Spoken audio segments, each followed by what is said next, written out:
जी sir. जी, आप हमसे पूछ रहे थे कि गाना आप फसलों को सुनाते हैं, केंचुओं को सुनाते हैं, उसके पीछे का राज क्या है?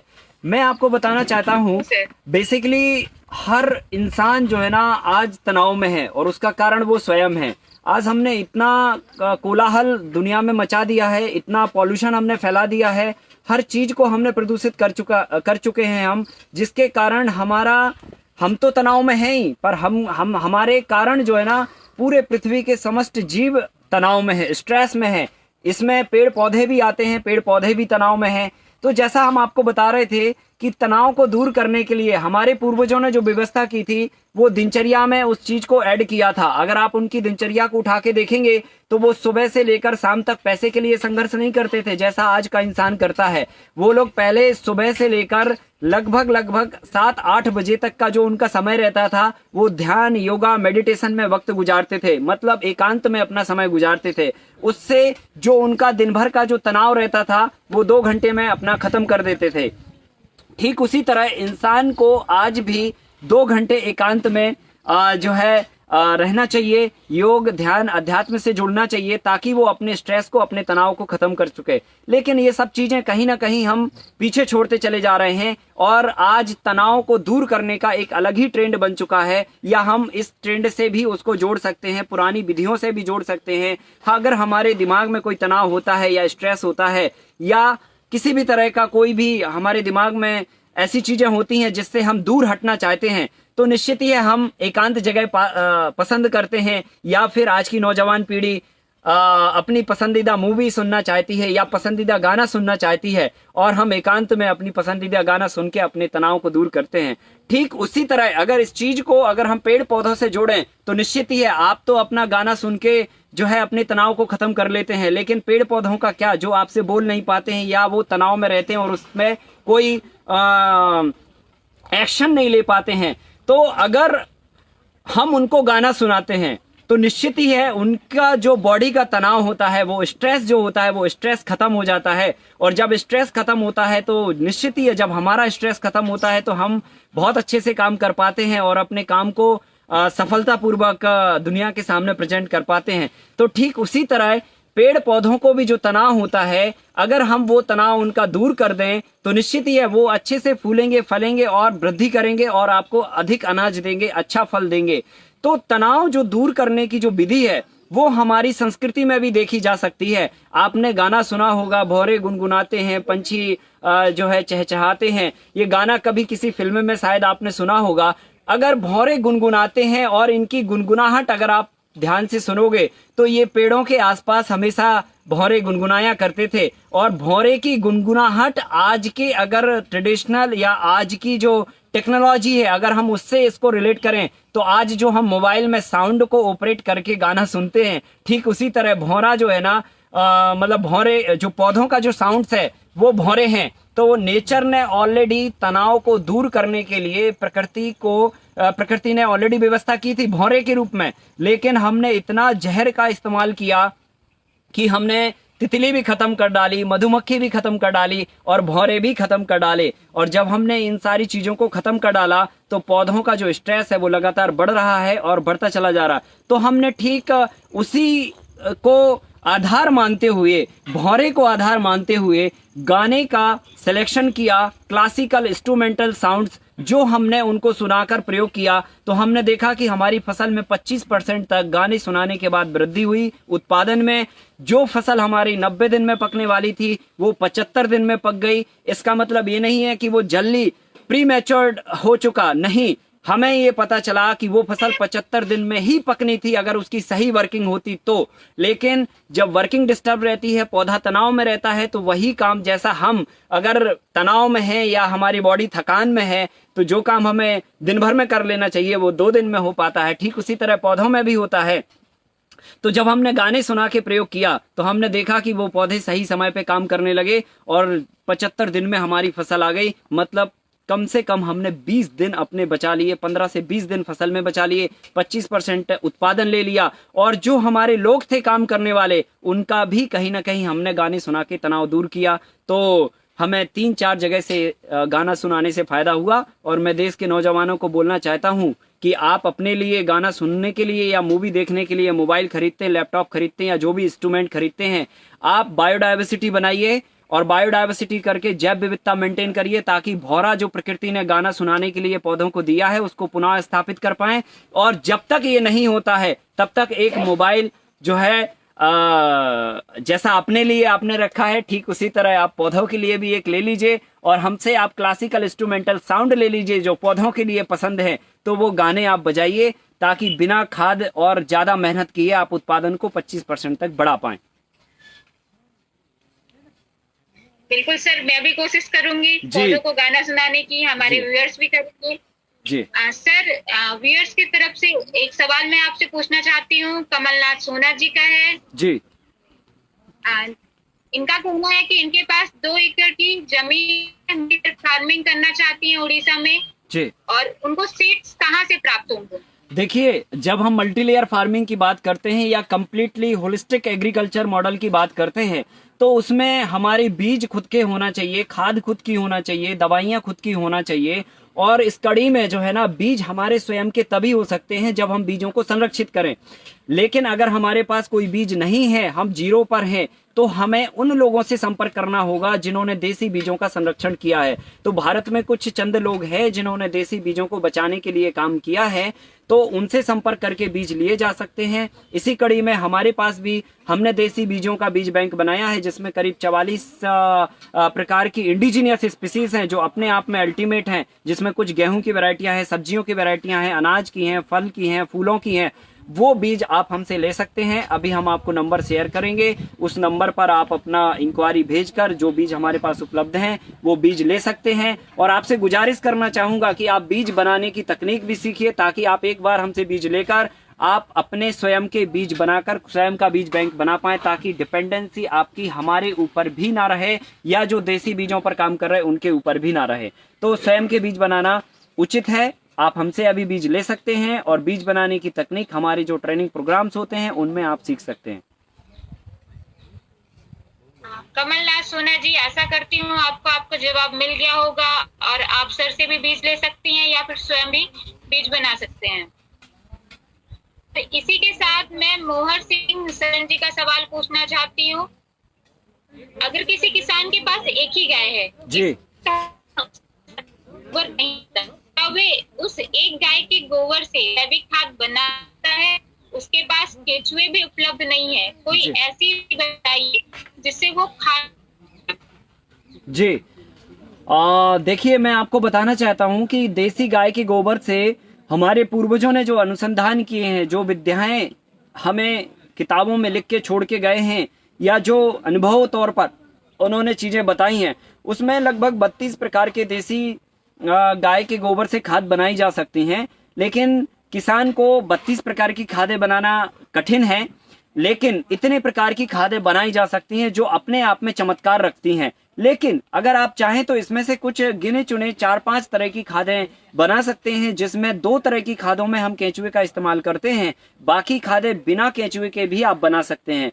तो सबसे जो कारगर जो खाद है या जो सबसे आवश्यक खाद है जो पौधों के लिए आवश्यक रूप से चाहिए होती है, जिसे हम डीएपी के रूप में अब खेत में डालते हैं, अगर उसके विकल्प में हमें खाद बनानी है तो हमें रॉक फास्फेट और गोबर का इस्तेमाल करना होगा। तो देसी गाय का गोबर आपको 75% लेना चाहिए और 25% आपको रॉक फास्फेट पाउडर लेना चाहिए, जो कि खदानों में जैसे कोयले की माइनिंग होती है ऐसे रॉक फास्फेट की भी माइनिंग होती है। और भारत में 3 जगह इसकी माइनिंग है, एक हीरापुर मध्य प्रदेश में है, एक दिनाजपुर वेस्ट बंगाल में, एक उदयपुर में है। आप इंटरनेट पे नंबर सर्च करके बायर्स निकाल कर और रॉक फास्फेट परचेज कर सकते हैं। आपको खाद बनाने के लिए जो उपयुक्त रॉक फास्फेट का ग्रेड चाहिए वो 18 से 22% ग्रेड का रॉक फास्फेट चाहिए और उसमें लगभग 80 से 150 मैस का रॉक फास्फेट होना चाहिए। इससे कम मैस का होगा तो रिजल्ट अच्छे नहीं आएंगे, तो ये 2 बातें ध्यान रखें। और उस रॉक फास्फेट को गोबर के साथ में, ताजे गोबर के साथ में मिक्स करके 4 फीट चौड़ा, 2 फीट ऊंचा और 10 से 12 फीट लंबा पेड़ की छाया में या किसी भी छायादार स्थान में आप पिट बनाकर और उसे छोड़ सकते हैं। उसके ऊपर तांत पट्टी का जो जूट का बोरा होता है उसे आप ढकिए और उसके बाद 20 दिन के अंतराल में उसे आप गुड़ाई करिए, थोड़ा सा मैश करिए और मैश करने के बाद 20 लीटर उस पिट पे गौमूत्र का स्प्रे करें और फिर उसके बाद वापस ढक दें। अगर मॉइस्चर कम हो जाए तो थोड़ा सा पानी फिर से डाल दें। मॉइस्चर मेंटेन करने के लिए 30% के आसपास उसमें मॉइस्चर मेंटेन होना चाहिए। वो जरूरत के हिसाब से आप उसको मेंटेन कर सकते हैं। फिर उसके बाद 20 दिन के अंतराल के बाद फिर उसकी गुड़ाई करें, फिर उसमें 20 लीटर गौमूत्र डालें। ऐसा आपको 20-20 दिन के अंतराल से 3 बार करना होगा। 70 से 90 दिन के अंतराल में वो खाद आपकी बन जाएगी और उस खाद का इस्तेमाल 2 टन प्रति एकड़ के हिसाब से आप इस्तेमाल करते हैं तो निश्चित ही है आपको बाहर से खाद लाने की जरूरत नहीं है, मतलब डीएपी डालने की जरूरत नहीं है। आपका डीएपी तैयार हो गया, फिर आप इसे इस्तेमाल कर सकते हैं। इसमें केचुए की कोई आवश्यकता नहीं है, ना ही कोई और इंफ्रास्ट्रक्चर की तरह जरूरत है। केवल छाया चाहिए, 25% से 30% नमी चाहिए और ताजा देसी गाय का गोबर चाहिए और रॉक फॉस्फेट चाहिए। इन 4 तरह की चीजों को आप इकट्ठा करके और इस खाद का निर्माण कर सकते हैं। अगर आपके पास केचुआ है तो आप इसमें केचुए भी छोड़ सकते हैं, तो ये खाद और ज्यादा पावरफुल बन जाएगी और अच्छी बन जाएगी। अगर नहीं भी है तो भी कोई आवश्यकता नहीं है, 2 टन पर एकड़ के हिसाब से आप इसे इस्तेमाल करिए। ये बहुत बेहतरीन खाद है। दूसरी खाद आप बना सकते हैं कचड़े से, जो पोटास के रूप में आपको इस्तेमाल करना चाहिए, जो बहुत सरल है। आप 100 किलो कचड़ा लीजिए। अगर गाजर घास आपके पास है तो बहुत ही अच्छा है, अगर नहीं है तो कोई भी खेत का जो वेस्ट है वो सारा वेस्ट आप लेके उसमें खड़ा नमक आपको इस्तेमाल करना है। 100 किलो कचड़े पर 1 किलो खड़ा नमक जो क्रिस्टल फॉर्म में आता है। जो आयोडीन नमक या जो पाउडर वाला नमक हम घर में इस्तेमाल करते हैं वो नमक हमें नहीं करना है इस्तेमाल। हमें रॉक सॉल्ट यूज करना है, क्रिस्टल के रूप में जो आता है। 1 किलो क्रिस्टल नमक हमें पहले कचड़ा बिछाना है जमीन पे, 4 फीट चौड़ा, 2 फीट ऊंचा और 10 से 12 फीट लंबा पिट बनाना है। तो पहले कचड़े की परत लगभग 3 से 4 इंच की हम परत डालेंगे, फिर उस पर 1 किलो नमक की परत बिछा देंगे, फिर 100 किलो हम कचड़े की परत डालेंगे, फिर 1 किलो नमक बिछाएंगे। ऐसा करके 5 से 6 लेयर तक हम ये लगातार करते जाएंगे। फिर वापस बोरे से ढकेंगे, नमी मेंटेन करेंगे 25 से 30% और 20 दिन के अंतराल में फिर उस कचड़े को थोड़ा सा गुड़ाई करके 20 लीटर गौमूत्र, फिर 20 दिन में 20 लीटर गौमूत्र, फिर 20 दिन में 20 लीटर गौमूत्र। ऐसा 3 बार हम 20-20 दिन के अंतराल से गौमूत्र का उसमें स्प्रे करेंगे और ये लगभग 60 से 70 दिन के अंतराल में आपकी ये खाद तैयार हो जाएगी, जिसे हम पोटास के रूप में खेत में इस्तेमाल कर सकते हैं। 400 किलोग्राम प्रति एकड़ के हिसाब से हम इसे इस्तेमाल करते हैं किसी भी फसल में, तो हमें पोटास की जो आवश्यकता है वो हमें बाहर के रिसोर्सेज से नहीं करनी पड़ती और पोटास की हमारी कमी पूर्ति होती है। फिर बचता है नाइट्रोजन, जो यूरिया के रूप में हम फसल को देते हैं। नाइट्रोजन के लिए हमें मटका खाद का इस्तेमाल करना चाहिए, जिसकी रेसिपी है 20 किलोग्राम देसी गाय का ताजा गोबर चाहिए, 20 लीटर देसी गाय का ताजा या पुराना गौमूत्र चाहिए, 2 किलो उड़द की दाल का आटा चाहिए, 2 किलो सरसों की खली चाहिए, 2 किलो पुराना गुड़ चाहिए, कम से कम 6 महीने पुराना हो। अगर ना मिले तो आप 1-2 महीने पुराना ले सकते हैं, ना मिले तो 1 महीने पुराना गुड़ आप जरूर इस्तेमाल करें। तो गुड़ लेना है। 5 तरह की चीजों का मिश्रण बना के आपको एक मिट्टी के बर्तन में, अगर आपके पास बड़ा बर्तन हो तो मिट्टी के बर्तन में रखिए, नहीं है तो प्लास्टिक के बर्तन में भी रख सकते हैं, शर्त परंतु छाया में होना चाहिए।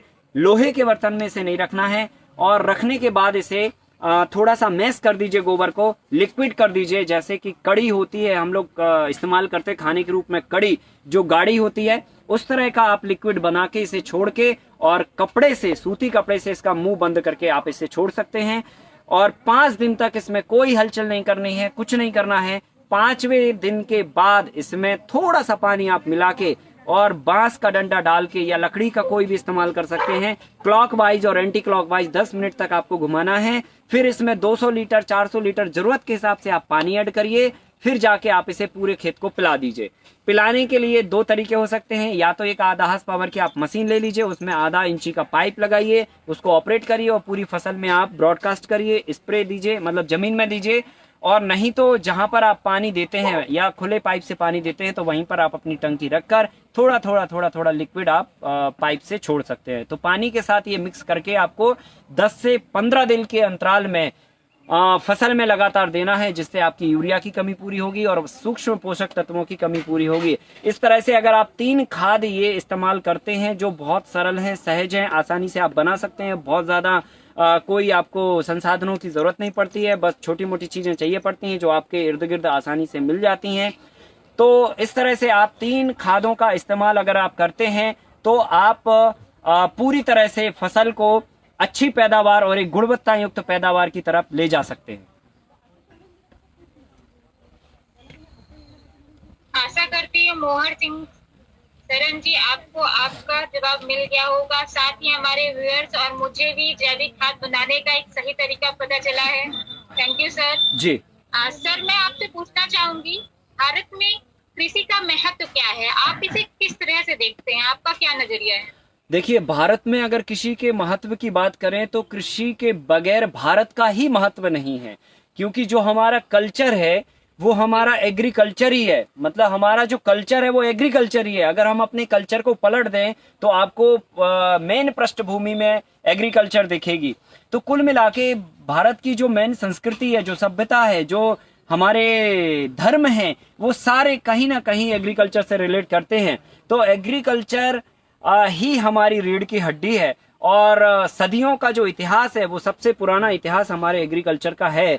तो एग्रीकल्चर का जो महत्व है वो भारत के लिए जो है बहुत ही महत्वपूर्ण है और महत्वपूर्ण शब्द उसके लिए बहुत ही छोटा है। कुल मिला के हमारा कल्चर ही एग्रीकल्चर है, इस बात को इस ढंग से हम समझ सकते हैं। मतलब एग्रीकल्चर के बगैर हमारा कुछ भी अस्तित्व नहीं है। अगर हमें किसी चीज को ज्यादा गहराई से सीखना है तो मैं आपको एक छोटे से एग्जाम्पल से बता देता हूं, तो आपको हमारी संस्कृति, हमारी सभ्यता और हमारी जो बाकी चीजें हैं वो आपको समझ में आएंगी कि किस तरह से हमारी एग्रीकल्चर हमारे जीवन में महत्व रखती है।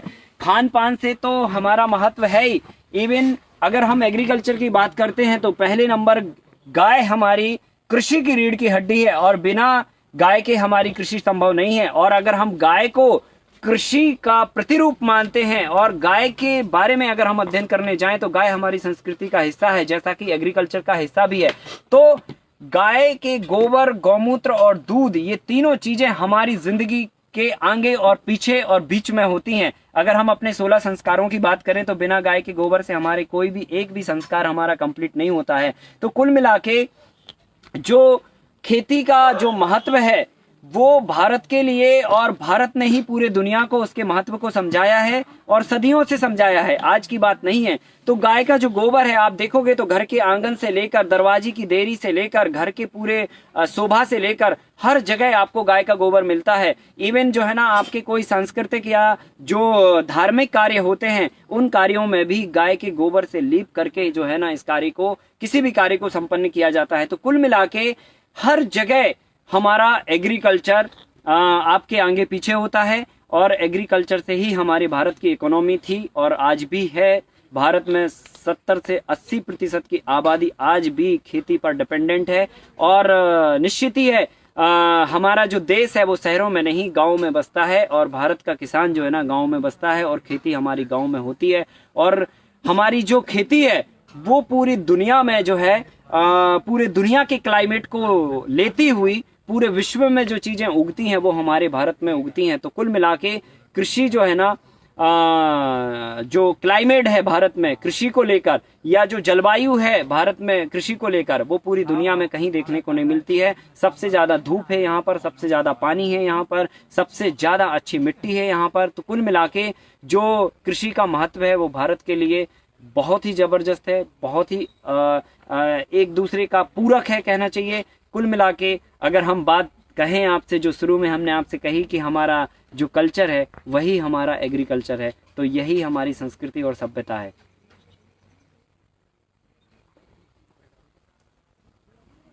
जी सर। जी। लेकिन आजकल हम सर देख रहे हैं कि जो हमारे युवा हैं उनका कहीं ना कहीं कृषि के प्रति रुझान कम होता जा रहा है। जी। तो हम किस तरह से युवाओं को जोड़ सकते हैं?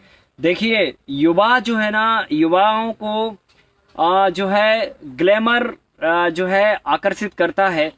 और अगर हम ग्लैमर की बात करें तो ग्लैमर किसे बोलते हैं हम? जिस चीज में ज्यादा काम किया जाए उसे हम ग्लैमर बोलते हैं। मेरा ऐसा मानना है कि अगर हम कृषि में ज्यादा काम करेंगे तो वो ग्लैमर जो उनको शहरों में कहीं ना कहीं मिलता है वो आपको खेतों में भी, गाँव में भी, कृषि में भी मिल सकता है। तो इसको हमने इस ढंग से काम किया है। पिछले 60-70 सालों में कृषि में काम नहीं हुआ है और निश्चित ही है पाश्चात्य सभ्यता हमारे सामने आने के कारण भारतीय नौजवानों के दिमागों पर जो पर्दा डाला है उसने, तो पर्दा डालने के कारण जो है ना हमें जो दुनिया में दिखाया गया या टीवी पर जो हमें दिखा वो हमने सत्य मान लिया। और पिछले 60 से 70 सालों में लगातार कृषि को एक बहुत ही छोटे दर्जे का काम समझ के उसको साइड में छोड़ दिया, जिसके कारण कृषि में कोई काम नहीं हुआ। दिमाग था जो अच्छा दिमाग था, अच्छे दिमाग को यह समझाया गया कि कृषि सबसे छोटे दर्जे का काम है, इसलिए आपको बाबू बनना है, आपको अफसर बनना है, आपको आईएएस बनना है, आपको ठेकेदार बनना है, आपको जमींदार बनना है, आपको तमाम तरह के जो नए प्रोफेशन है, आपको पायलट बनना, डॉक्टर बनना, इंजीनियर बनना या तमाम तरह के प्रोफेशन में जाना है। ये हमारे अच्छे क्रीम दिमाग को समझाया गया।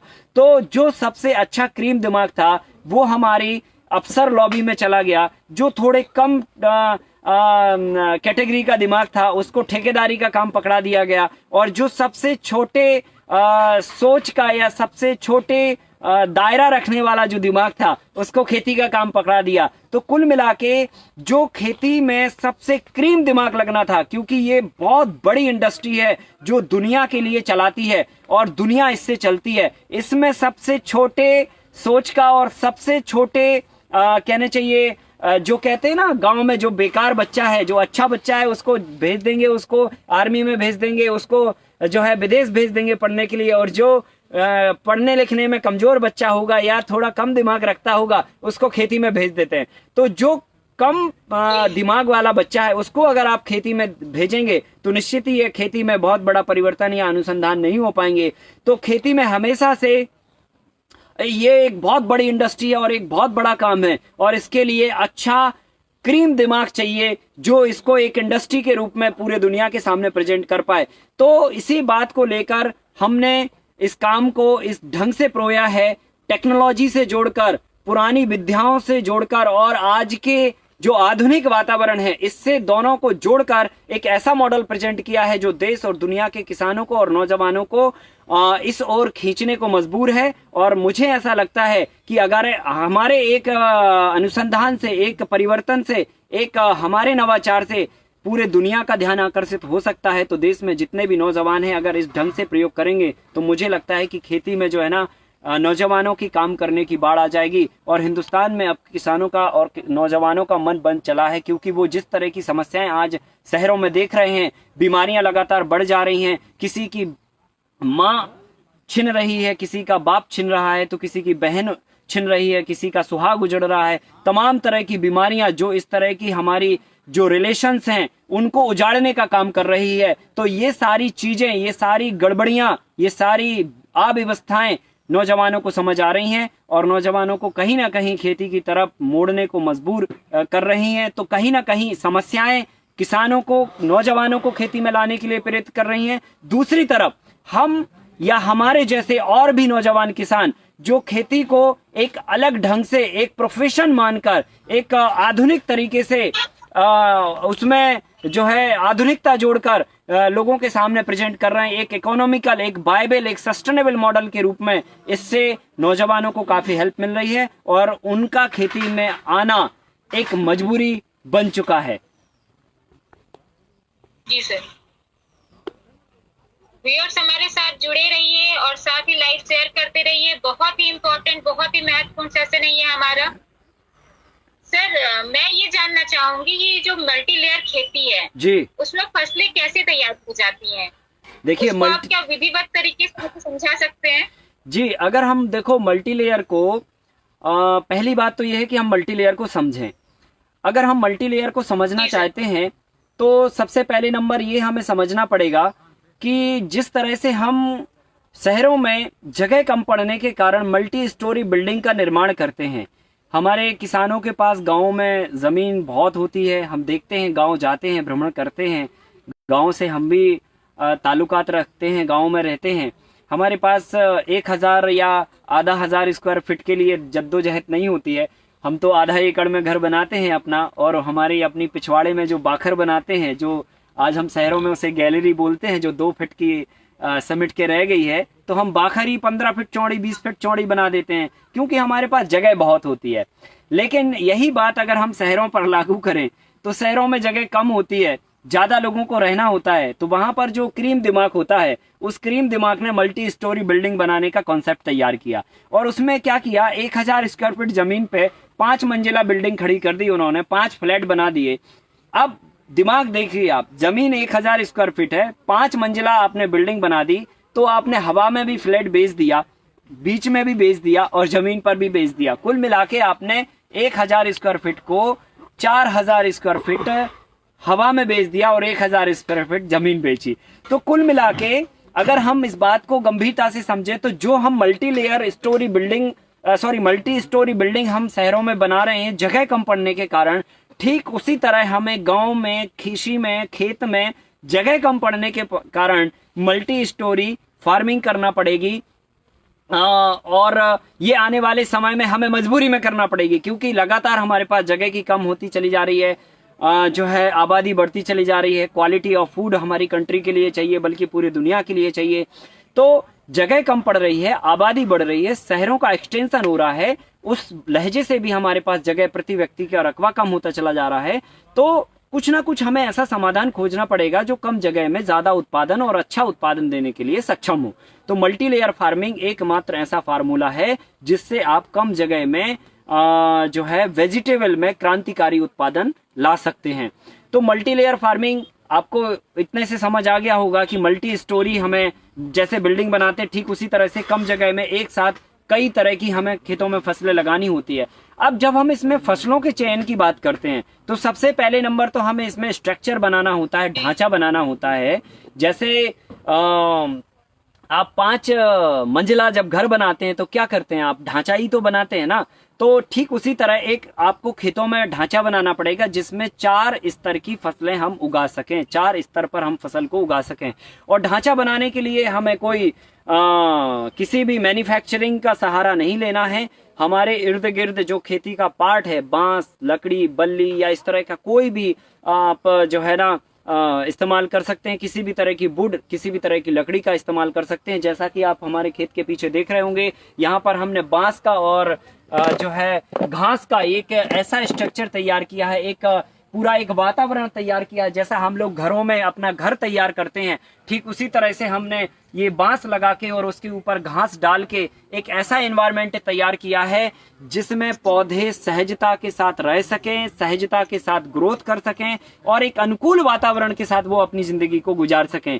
तो खुले मौसम में जब हम अपनी सब्जियों को उगाते हैं तो वहां पर क्या होता है, डायरेक्ट धूप पड़ती है, डायरेक्ट छाया पड़ती है, डायरेक्ट पानी गिरता है, डायरेक्ट जो है ना ठंडी पड़ती है। तो उसके कारण एक अनुकूल संतुलित वातावरण पौधे को नहीं मिल पाता है, जिसके कारण फसल के उत्पादन में घटी और बड़ी हो जाती है। लेकिन जब हम इस तरह का स्ट्रक्चर बनाते हैं तो एक अनुकूल वातावरण के साथ में हम सब्जियों को उगाते हैं, जिससे उत्पादन हमारा हमेशा बढ़ता रहता है। तो एक स्ट्रक्चर की जरूरत होती है, एक ढांचे की जरूरत होती है, जो हमने आपको दिखाया इस तरह से हम बना सकते हैं। और फिर उसके बाद इस फसलों के चयन की बात आती है। तो फसलों का चयन एक बहुत ही बड़ा और महत्वपूर्ण विज्ञान है जो हमारे पूर्वजों ने अनुसंधान भी किया और हमारी प्रकृति ने आपको सिखाया भी, लेकिन कहीं ना कहीं हमने सीखने से इनकार कर दिया। अगर मैं आपको बताऊं तो एग्जाम्पल से आपको समझाऊं, उदाहरण से समझाऊं जो आप आसानी से समझ सकते हैं, जो आपकी जिंदगी के इर्द गिर्द होता है। हम कभी भी जंगलों की सैर पे गए होंगे, बहुत कम नौजवान अब जंगलों की सैर पे जाते हैं, लेकिन कभी ना कभी किसी ना किसी घाटी युक्त आप रास्ते से गुजरे हों। कभी आप अपनी नजर जंगलों पर टिका के देखना, और अगर देखी हो तो आप अनुभव करेंगे वहां पर सभी तरह के झाड़ आपको दिखेंगे। और जहां पर इंसान नहीं पहुंच पाता है वहां पर ही घने जंगल होते हैं, जहां पर इंसान पहुंचता है वहां पर केवल मैदान होता है। तो जहां पर आप नजर टिकाते हैं जंगलों में तो देखते हैं आपकी बहुत बड़े झाड़ खड़े हैं जिनकी उम्र शायद 100 वर्ष होगी। फिर उसके नीचे आप देखेंगे बाजू में उससे छोटा झाड़ खड़ा हुआ है, मतलब जगह खाली नहीं है वहां पर। फिर आप देखोगे उससे और छोटे छोटे भी पौधे खड़े हुए हैं वहां पर। फिर आप देखोगे उससे और छोटी छोटी झाड़ी झंखाड़ भी लगी हुई हैं। फिर आप उसके नीचे जमीन पर नजर मारोगे तो आप देखोगे वहां पर दूब या घास उग रही होती है। इसका मतलब क्या है, इसका मतलब क्या है, वहां पर बड़े पेड़ भी हैं, छोटे पेड़ भी हैं, उससे छोटे पेड़ हैं, उससे नीचे घास है, और सारे पेड़ पौधे वनस्पति घास इवन एक ही जगह पर हैं, उसी जगह पर हैं और सब खुश हैं और बिना किसी मेंटेनेंस के, बिना किसी खाद डाले, बिना ट्रैक्टर चलाए, बिना बीज डाले, और सदियों से हैं। ऐसा नहीं है कि वो पौधा आज आपने लगाया, वो पौधा खत्म हो गया, आप जाके आप फिर दोबारा पौधा लगाइए तब जाके वो पौधा होगा, ऐसा नहीं है। वो पूरी तरह से सस्टेन है, मतलब स्वावलंबी है, वो खुद से पैदा होते हैं, खुद से मरते जाते हैं। और 4 नहीं, वहां पर करीब करीब 10 से 12 तरह के अलग अलग पौधों को आप देखेंगे कि एक साथ एक ही जगह पर उगे हुए हैं। इसका मतलब ये है कि पौधे एक साथ उग सकते हैं बिना खाद डाले। पर हमें पता ये करना पड़ेगा कि इसके पीछे का राज क्या है, इसके पीछे का साइंस क्या है।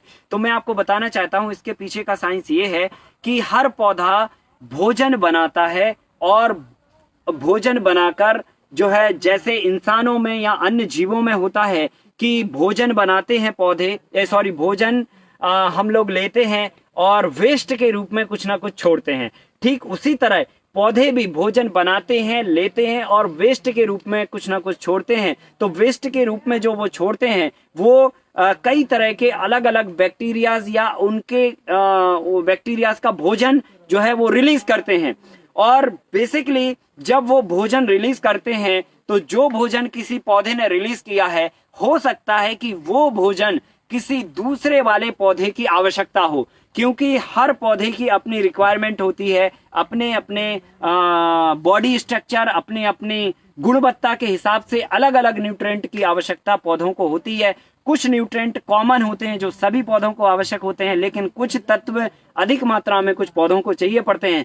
तो वहां पर जब बड़े पौधे पता चला कोई तत्व को रिलीज कर रहे हैं वेस्ट के रूप में, तो दूसरा पौधा जिसको आवश्यकता है उस वेस्ट की, वो पौधा उसको ग्रहण कर रहा है।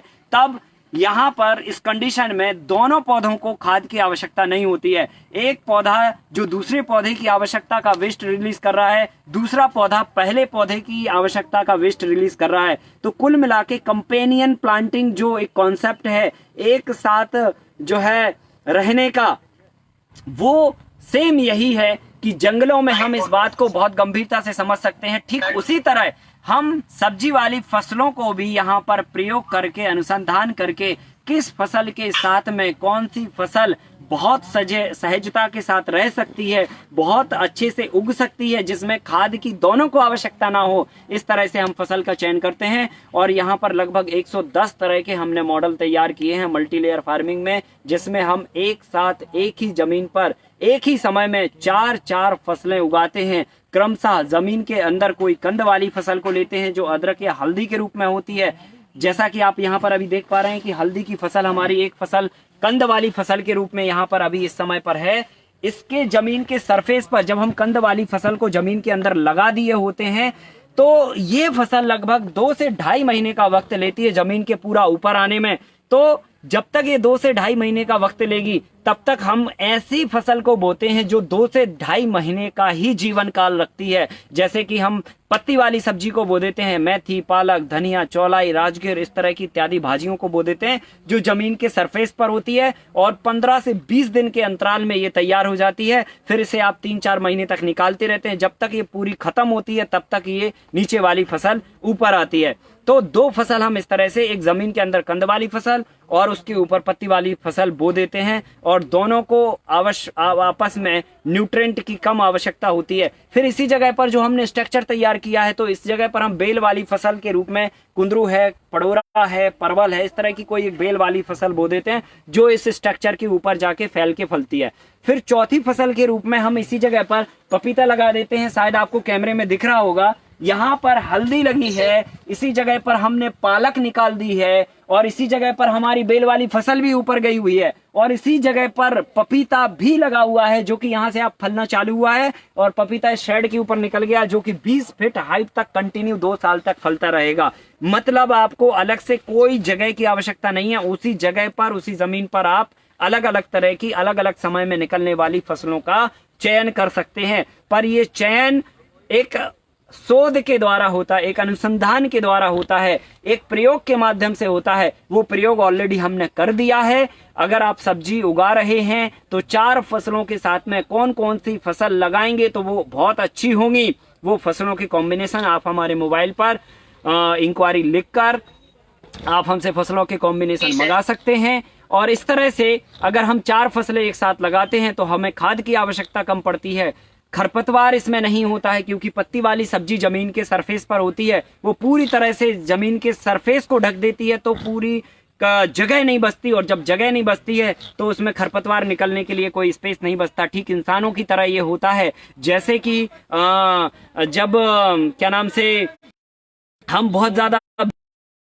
हम कोई और जो है दिमाग में विचार नहीं ला पाते हैं, और अगर हम खाली रहते हैं तो कहा जाता है खाली दिमाग शैतान का घर। तो ठीक उसी तरह अगर आप मिट्टी के सरफेस को खाली रखते हैं तो निश्चित ही ये खरपतवार जैसे शैतान उस जगह में उगेंगे, और उनको निकालने के लिए आपको पैसे और समय दोनों खर्च करना पड़ेंगे, कॉस्टिंग भी उसमें बढ़ेगी। तो जब हम पत्ती वाली सब्जी का चयन करके बोते हैं तो निश्चित ही ये जमीन के सरफेस पर लीफी वेजिटेबल्स डेंस में हो जाती है और कोई खरपतवार नहीं निकल पाता। और इससे दूसरा फायदा भी होता है, और वो ये होता है कि जब पत्ती वाली सब्जी जमीन के सरफेस को पूरी तरह से ढक देती है तो डायरेक्ट जो धूप की किरणें वो मिट्टी पे नहीं पड़ती हैं, और धूप मिट्टी पे नहीं पड़ती हैं तो जो वाष्पीकृत होने वाला पानी है वो हमारा रुक जाता है। आप सभी को मालूम है, नौजवानों को मालूम है, पूरी दुनिया में पानी की चुनौती एक बड़ा विषय बनता चला जा रहा है, और आने वाले समय में खेती एक बहुत ही संकटपूर्ण स्थिति से गुजरने वाली है, क्योंकि जिस तरह से पानी हम धरती से निकाल रहे हैं और पानी का जल स्तर को रिचार्ज करने के लिए कोई उपाय नहीं हम अपना रहे हैं, तो ये कहीं ना कहीं हमारा वर्ताव प्रकृति के प्रति जो है हमें एक बहुत बड़ी चुनौती के रूप में सामना करना पड़ेगा। तो अभी वर्तमान की अगर हम बात करें तो पानी हमारे पास काफी हद तक कम है, और अगर हम काफी हद तक कम हुए पानी में बेहतरीन फसल उगाना चाहते हैं तो हमें विचार करना पड़ेगा कि कोई हम ऐसी तकनीक का प्रयोग करें जहां पर पानी का कम उपयोग हो सके। फार्मिंग में हमने जो आपको बताया कि जब हम या पत्ती वाली सब्जी बोने के बाद जमीन पर धूप की किरणें नहीं पड़ती हैं, सूरज की किरणें नहीं पड़ती, जिसके कारण पानी को वाष्पीकृत होने से पत्ती वाली सब्जी रोक लेती है, और ये पानी 70 से 80% होता है। अगर हम इस बात को इस ढंग से कहें तो ये कह सकते हैं कि पानी हम इस मॉडल में 70 से 80% बचाते हैं, या फिर हम दूसरे शब्दों में ये भी कह सकते हैं कि 20 से 30% पानी में हम 4 फसलें उगाते हैं। और अगर आप गणित के विद्यार्थी हैं तो जरा गणित लगा लीजिए कि तो आपने कुल एक फसल को उगाने के लिए 5 से 6% पानी उपयोग किया है। और अगर आप 5 से 6% पानी का उपयोग करते हैं, इसका भी मतलब है कि अगर आप खुले खेत में जहां पर आप एक फसल को उगाने के लिए 100 लीटर पानी इस्तेमाल कर रहे हैं, वहां पर हम एक फसल को उगाने के लिए पानी का इस्तेमाल कर रहे हैं। अब आप बहुत अच्छे से साफ शब्दों में समझ गए होंगे कि मल्टी लेयर फार्मिंग में काम किया जा सकता है। तो इसमें आप पानी की भी बचत करते हैं, फिर इसके बाद इसमें कीड़े भी नहीं लगते हैं, या लगते हैं तो बहुत।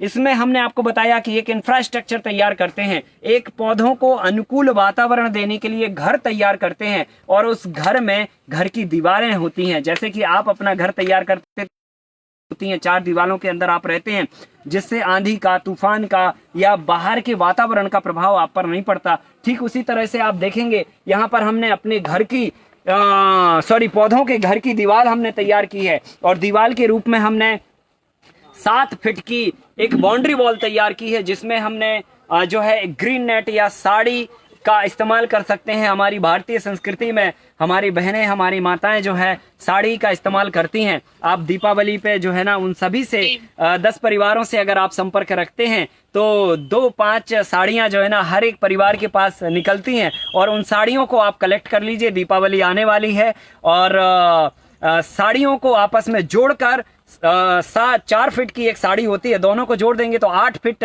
होती है, और 7 फीट हमें कवर करना होता है। तो साड़ी को आप चारों तरफ खेत के अगर 7 फीट की जाली बना देते हैं तो बाहर के उड़ने वाले जो कीड़े हैं वो आपके खेत के अंदर प्रवेश नहीं कर पाएंगे, क्योंकि साड़ी में जो छेद होता है वो हवा भी आसानी से नहीं निकल पाती है, तो कीड़ा कैसे आसानी से निकल पाएगा। लेकिन कीड़े की ही बात नहीं है। अगर आप साड़ी का ये सिस्टम बना लेते हैं तो इससे ना केवल कीड़े बचते हैं बल्कि बाहर के मौसम का प्रभाव भी बचता है, जो कि फसलों पर बुरा असर छोड़ता है। जैसे कि जब तेज आंधी चलती है, तेज तूफान चलता है तो फसल आड़ी हो जाती है। हमने देखा है कि गेहूं की लोग फसल लगाते हैं और मौसम करवट 2 मिनट बदलता है, आंधी चलती है, 2 मिनट में सारा गेहूं आड़ा हो जाता है और किसान की 6 महीने की मेहनत चौपट हो जाती है। अगर हम ये लगाते हैं तो आंधी जो तूफान का प्रेशर है वो हमारा सामने से नहीं आएगा, फसल हमारी हवा से प्रभावित नहीं होगी।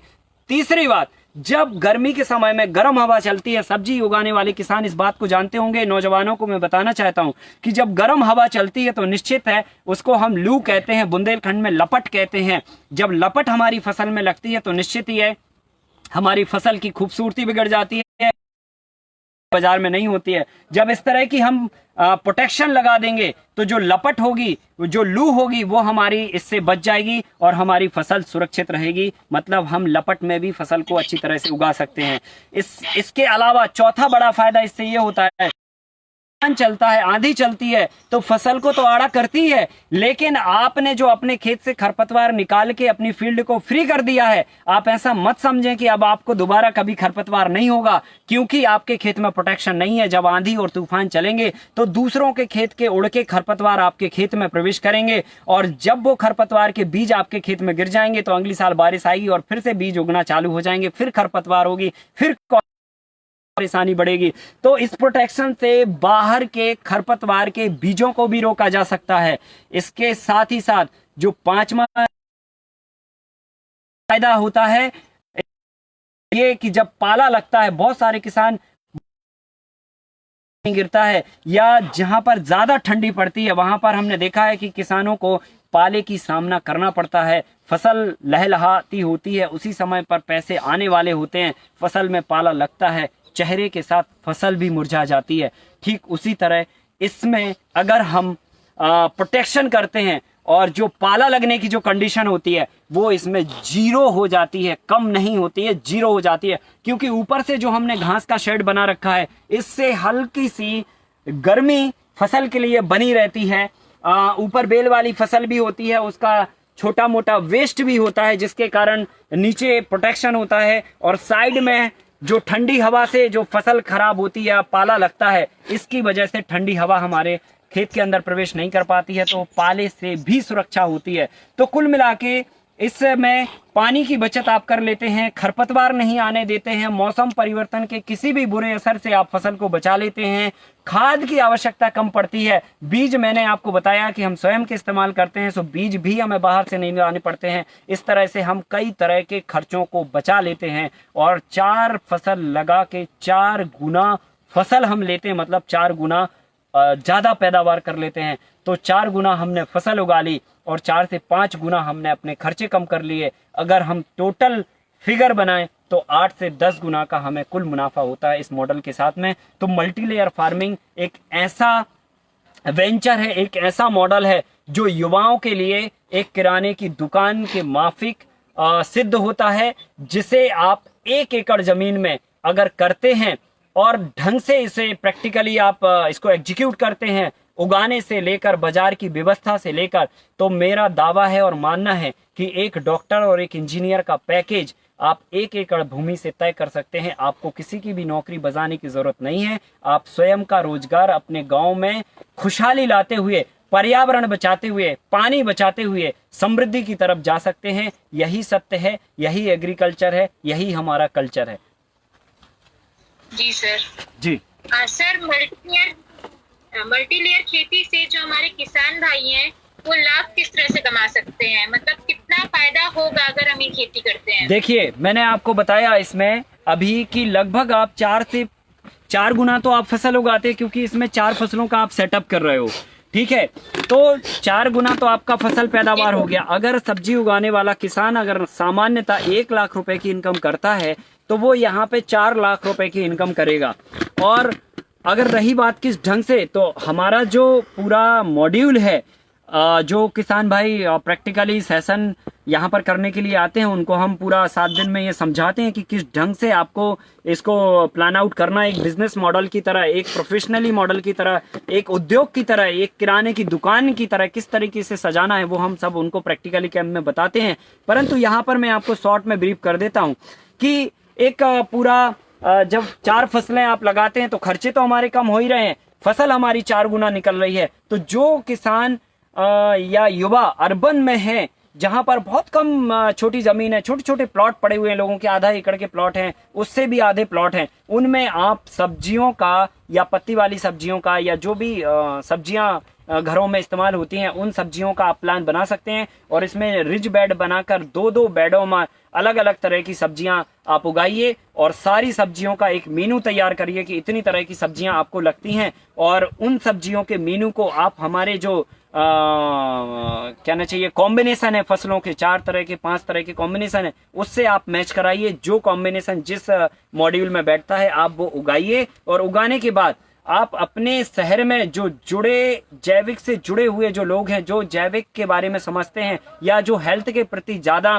सेंसिटिव हैं, जिन है, तो उन लोगों को आप अप्रोच करिए, उनको बताइए, उनका ग्रुप बनाइए। हम जो करते हैं मैं आपको बता रहा हूं कि हम ग्रुप बनाते हैं और उन लोगों को ग्रुप में जोड़ते हैं। फिर उस ग्रुप में हम जो हमारे पास चीजें उपलब्ध होती हैं, उन चीजों की लिस्ट उस ग्रुप में ऐड करते हैं, ड्रॉप करते हैं। फिर हमारे पास अपने आप लोगों का वो पता चलता है कि हमारे पास क्या क्या उपलब्ध है, वो चीजें हमारे फार्म से उनके घर तक डिलीवर हो जाती हैं। एक तो ये तरीका है। दूसरा तरीका ये है कि अगर आप 10 लोगों को शहर में जानते हैं, निश्चित ही है सभी लोग हर व्यक्ति कम से कम 10 लोगों से तो संपर्क रखता ही है। तो उन 10 लोगों को अगर अपने काम के बारे में आप बताएंगे कि भाई हम जो है ना विश्व मुक्त कृषि कर रहे हैं, गौ आधारित कृषि कर रहे हैं और इस तरीके का काम कर रहे हैं जिससे प्रकृति, पर्यावरण, पानी और तमाम तरह की चीजें बचेंगी, तो निश्चित ही है 10 में से जो है 5 लोग आपके काम से इम्प्रेस होंगे या काम के प्रति जुड़ेंगे या वो आपके काम के बारे में जानना चाहेंगे। उन सारे लोगों को आप लाके अपना खेत दिखाइए, उनको समझाइए, उनको बताइए, फिर वो आपसे जुड़ेंगे और धीरे धीरे धीरे धीरे करके इस तरह से आपकी मार्केटिंग आपके खेत से चालू हो जाएगी। आप फार्म मार्केट भी लगा सकते हैं।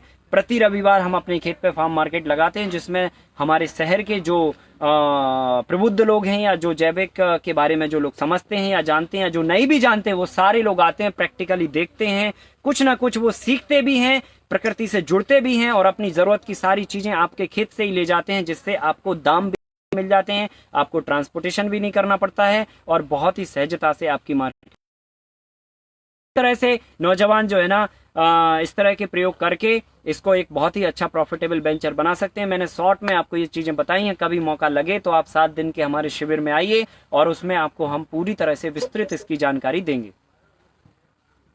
बिल्कुल सर। जी सर, मैं व्यूअर का सवाल पूछना चाहूंगी। जी, कोई ऐसा मॉडल बताएं जो बागनी भूमि के लिए कारगर हो, क्योंकि बहुत ज्यादा एरिया बागनी भूमि का है जो सिर्फ बारिश पर निर्भर है। जी, बारिश की अनिश्चितता के कारण वहाँ के किसान को हमेशा हानि होती है। जी, आज की युवा पीढ़ी इस वजह से खेती से दूर होती जा रही है। राजस्थान चुरू गांव से जो व्यूअर्स हैं हमारे, मेरे यहाँ का पानी इतना लवणीय है कि पशु भी नहीं पी पाता। तो कुछ उनके लिए उपाय बताएं तो।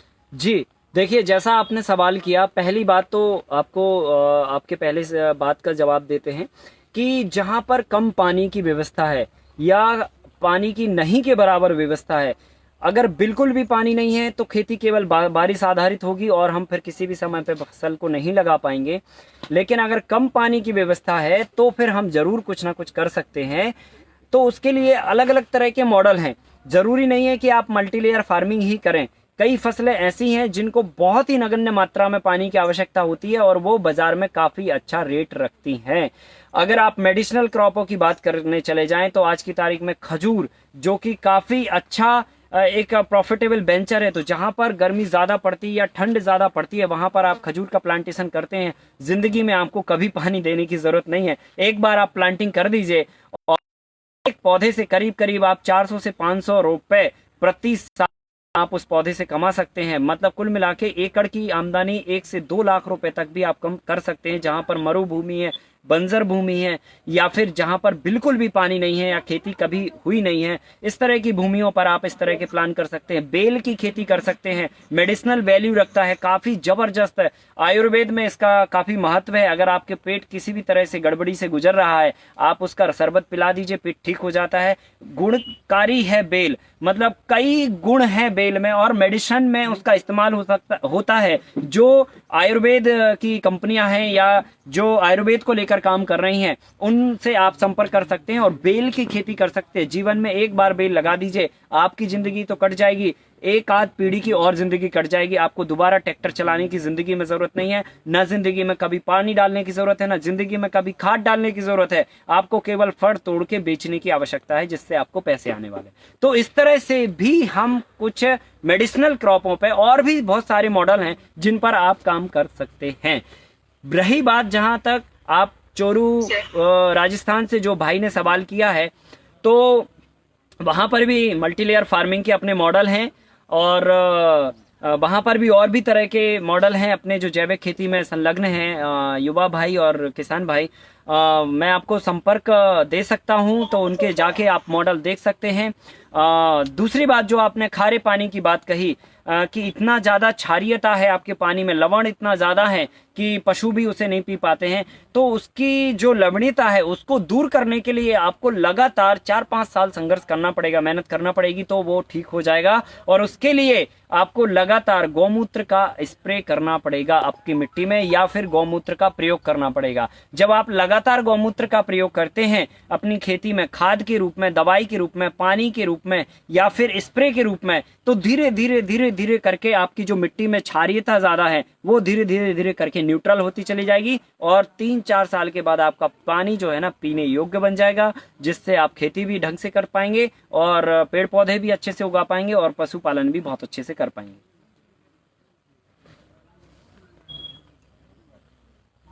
जी सर, इसी के साथ मैं निहारिका मिश्रा जी का भी सवाल पूछना चाह रही हूँ। सर, चीकू के प्लांट को कैसे लगा सकते हैं, कैसा एनवायरनमेंट होना चाहिए?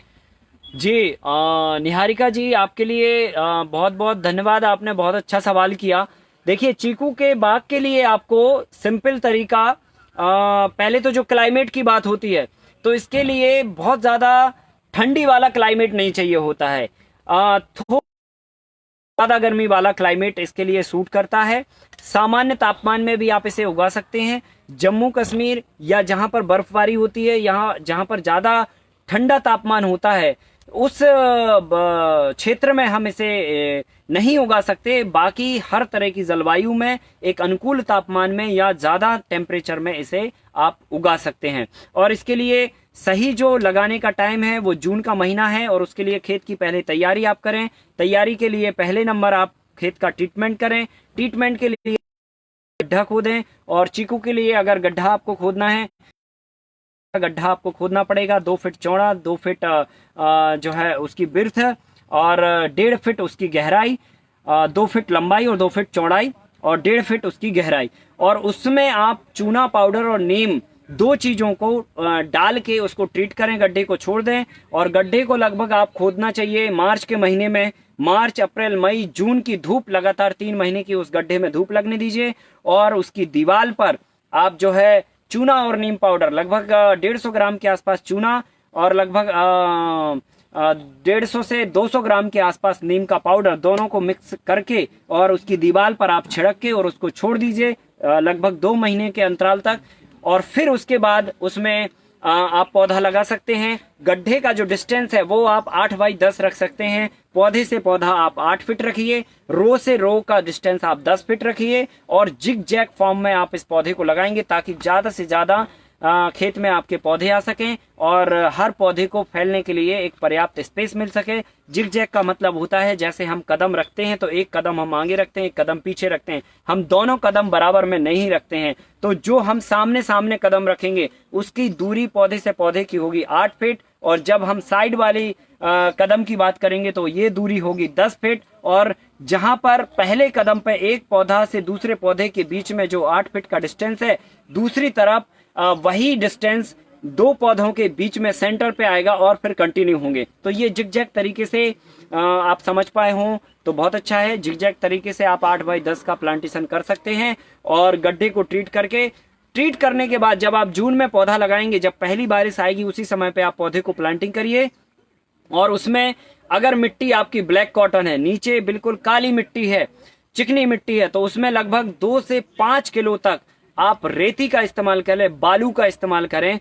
बजरी, जो जिसे हम बालू, बजरी, रेती जो भी आप कहते हो, जो हम प्लास्टर के रूप में घरों में इस्तेमाल करते हैं, उस बजरी का इस्तेमाल करें। जमीन के सरफेस पर उसे आप डाल दें।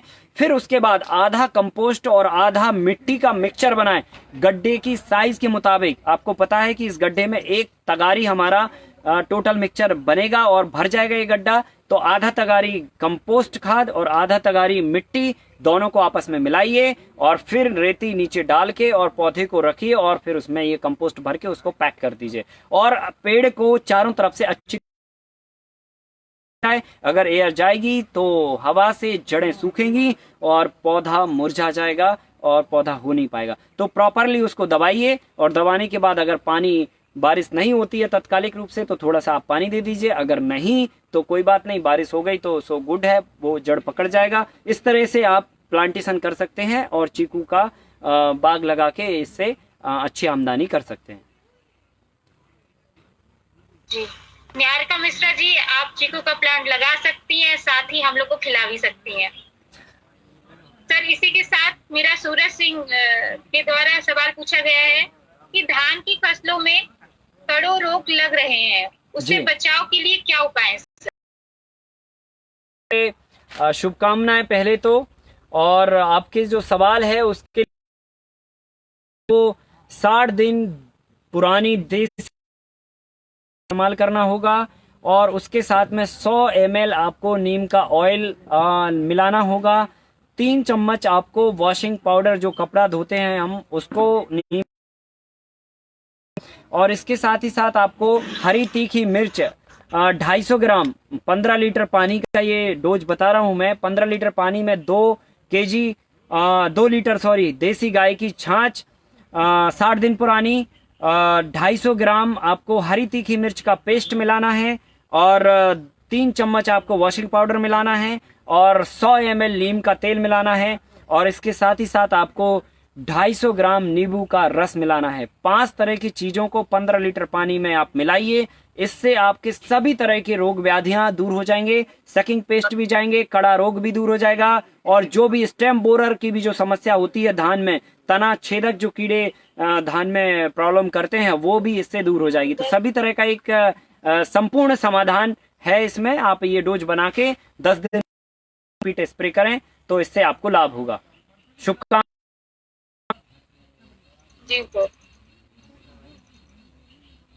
जी सर। सर आपने 70,000 लोगों को कृषि प्रशिक्षण दिया है जी, किस तरह का अनुभव रहा है सर?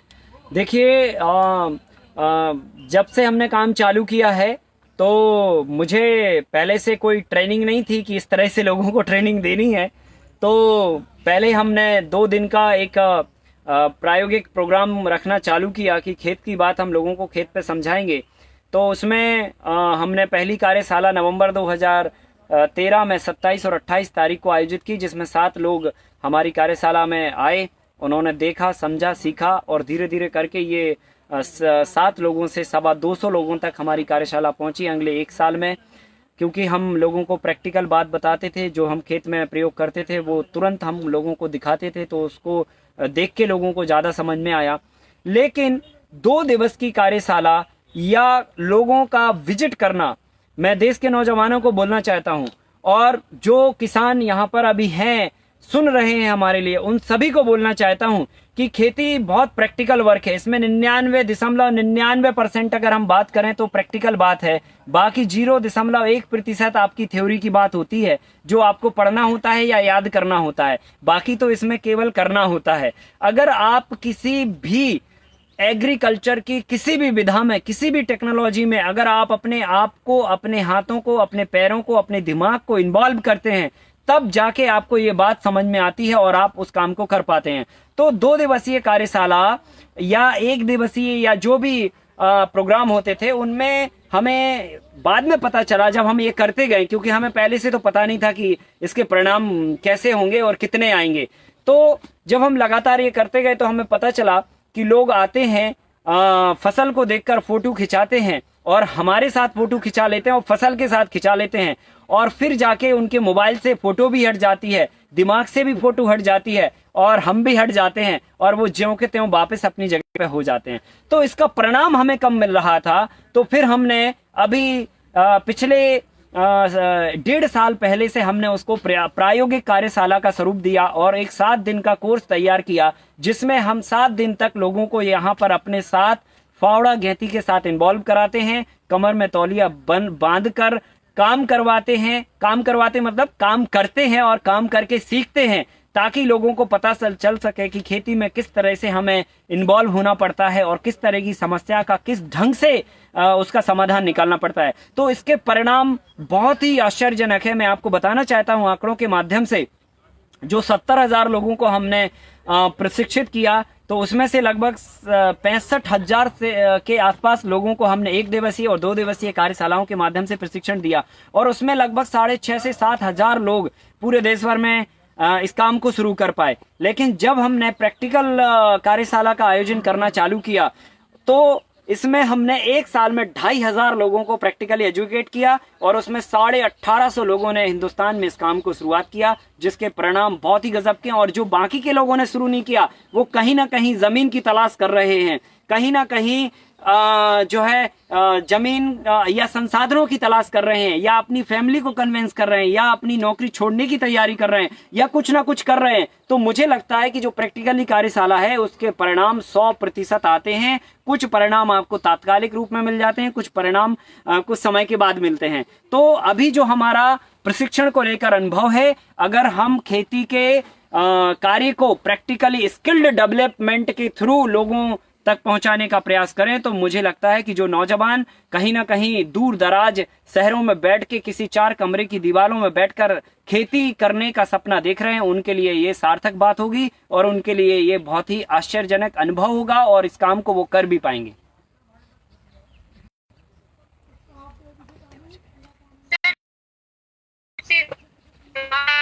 ये बताइए कि प्याज और लहसुन के साथ कौन सी फसल ले सकते हैं?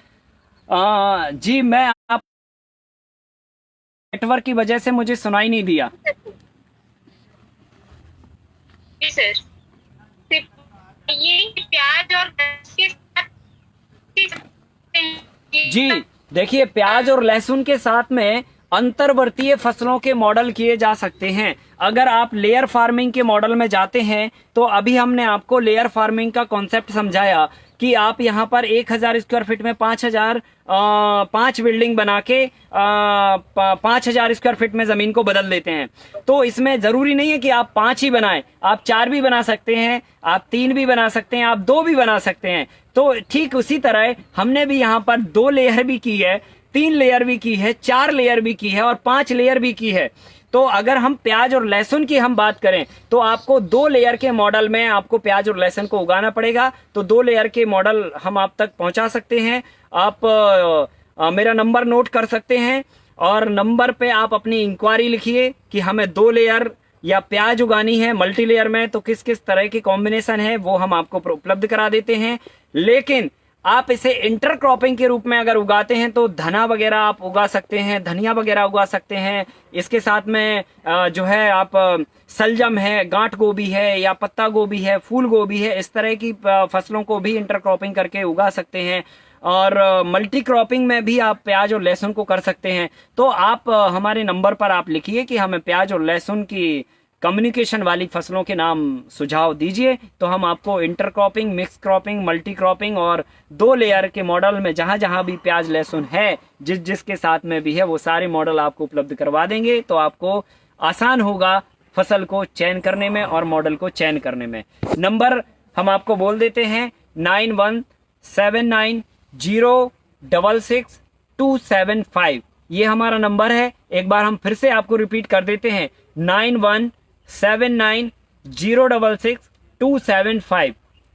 आप सभी किसानों से और नौजवानों से मैं निवेदन करना चाहता हूं कि फोन आपका ना उठे तो बुरा मत मानिएगा।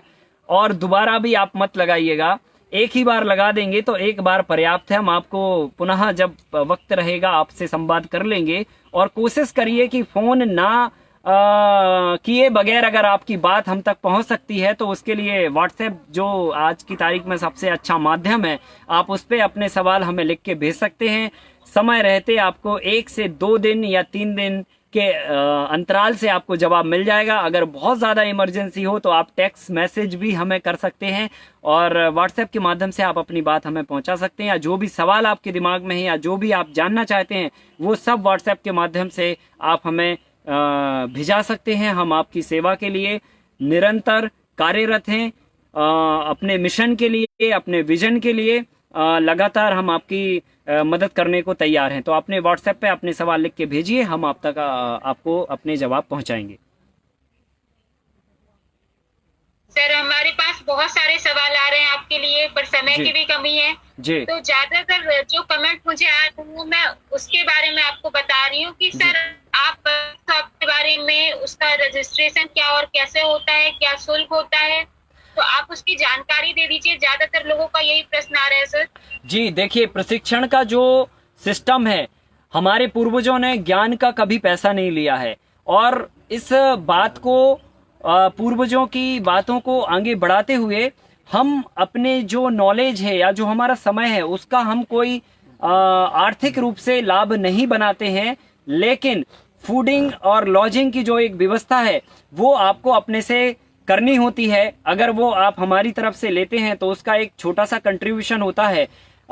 जब 7 दिन का आप शिविर पे आते हैं तो उसका एक 5100 रुपए का सहयोग होता है, जिसमें आपकी रहने और भोजन और बाकी व्यवस्थाएं इंक्लूड होती हैं। और हमारा जो नॉलेज है या जो हमारा जो भी मॉडल हैं या जो भी चीजें हैं या समय है वो हम आपको निःशुल्क रूप से उपलब्ध करवाते हैं। कुल मिला के ट्रेनिंग हमारी निःशुल्क है। फूडिंग और लॉजिंग या बाकी स्टेशनरी बाकी व्यवस्थाओं के लिए आपको अपना कंट्रीब्यूशन देना होता है, जो 2 दिन का जो है 1500 रुपए है और 7 दिन का जो है 5100 रुपए है। और अगर आप फूडिंग और लॉजिंग अपने से कर लेते हैं या कहीं और कर लेते हैं तो हमें अपनी बात आप तक पहुंचाने के लिए कोई शुल्क की आवश्यकता नहीं है। हमारा प्रोग्राम निःशुल्क होता है। मैं माफी चाहूंगी जिन भी व्यूअर्स का सवाल मैं नहीं पढ़ पा रही हूँ, जो भी कमेंट कर रहे हैं। सर ने आपको व्हाट्सएप नंबर दिया है, साथ ही सर के यूट्यूब चैनल भी चलते हैं, आप उनसे सीधे जाकर प्रश्न पूछ सकते हैं। मैं काफी माफी चाहूंगी कि आपके प्रश्न मैं नहीं उठा पा रही हूँ, समय की कमी है। सर आखिरी सवाल मेरा आपसे यही है कि आपका कृषि के प्रति क्या उद्देश्य है?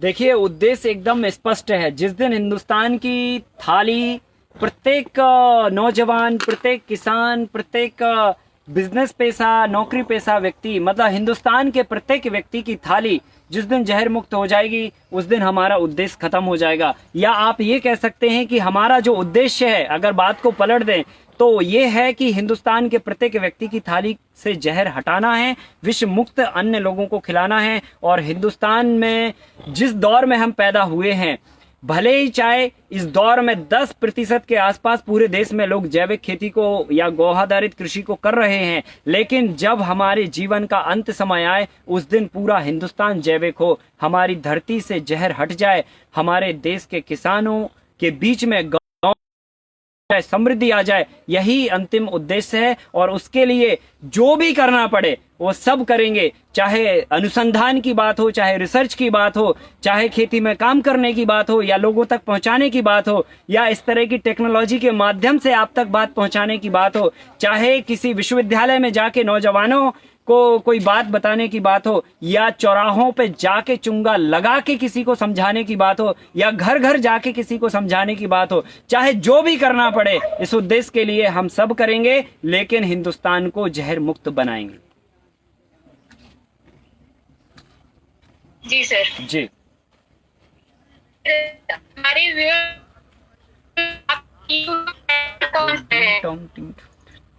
जी अपना सर आपका YouTube चैनल कौन सा है?